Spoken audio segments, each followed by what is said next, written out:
Pag-uusapan natin ang reklusyon perpetua at kung ano ang kaibahan nito sa life imprisonment. May pagkakaiba po ba ang reclusion perpetua at life imprisonment, attorney? Alam mo, literal, no? Basta't i-literally translate mo ang reclusion perpetua, dun sa katagang perpetua na lang, parang everlasting and Ever, perpetual. forever. Diba? Forever. Pero ayon sa batas, ang definisyon at kahulugan ng reclusion perpetua. Sabi ng ating Revised Penal Code, ano ang reclusion perpetua? Ito ay 30 taon na pagkakakulong, 30 years. Pwede, pero pwedeng humaba basta't nakita ng presidente na itong kriminal na to ay talagang matindi at talagang maluba ang ginawang krimen, pero hindi nalalampas ng 40 years. Kaya sa totoo lang, Grace, there is no such thing as life imprisonment in Philippine law. At kung meron man, hindi ito sa mga ordinaryong criminal codes natin, kundi sa mga espesyal na mga batas na gagawin ng ating Kongreso. So, itong reclusion perpetua, wala ring forever. So, Allows. 40 years ang maximum sentencing. Maximum lang talaga. Oo, Pero nakasulat 40 din years. po dito na hanggang 70 anyos Oo. lamang. So, pag nakulong ka na mas later in life, it could be 10, 20, 30, basta hindi lang lumampas ng 40. Oo, hindi lang lumampas ng 40.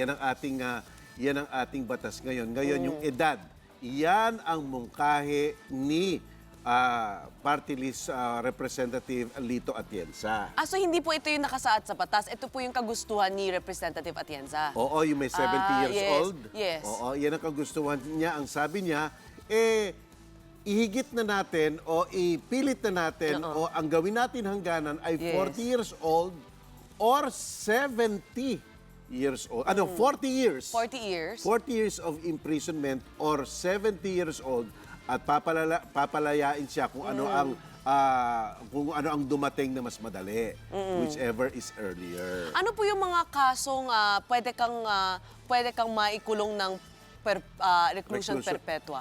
Ko, madami yan, Grace. Murder, rape, plunder. Yan, plunder. At saka yung mga kidnapping with arson, with the homicide na nangyari. I see. So, iyan ang mga reclusion perpetua. 30 years or kung may matinding reason ang presidente, pwede pang lumayo ng 40 years ang parusa.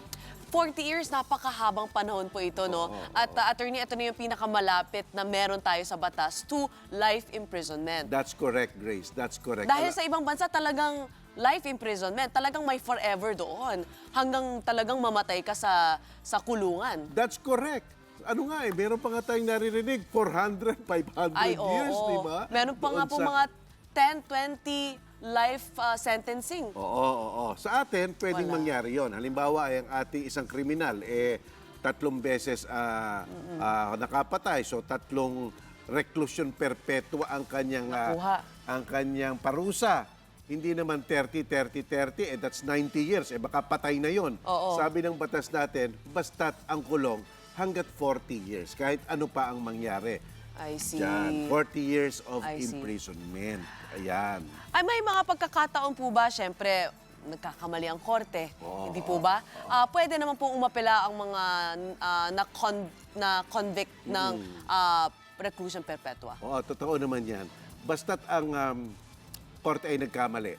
Imbes na aresto mayor na 30 days lang, napatawa ng reclusion perpetua. 30 years. Nagkakamali yon. Pwede namang apila. At alam mo, Grace, kahit na nahatulan ng korte na 30 years o reclusion perpetua, ang ating presidente, whether si Pinoy o si Digong, meron siyang karapatan magpardon na nga. Kaya nga sabi ng batas natin, ano ba ang reclusion perpetua? 30 years unless the president believes that there are more reasons to make him be extended or the imprisonment extended to 40 years.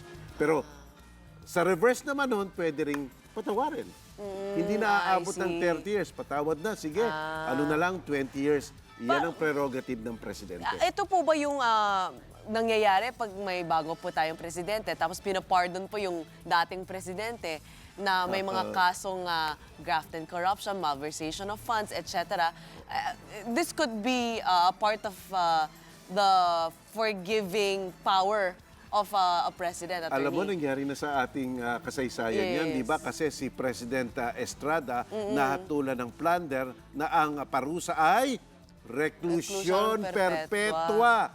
Kaya lang, saglit lang, Oo. sapagkat pinagbigyan ni GMA at pinardon. I see. Ayan yan. Ayan, maraming salamat, Attorney. Maraming salamat, Grace. Be sure to come back. Use 5 everywhere. Copyright 2016.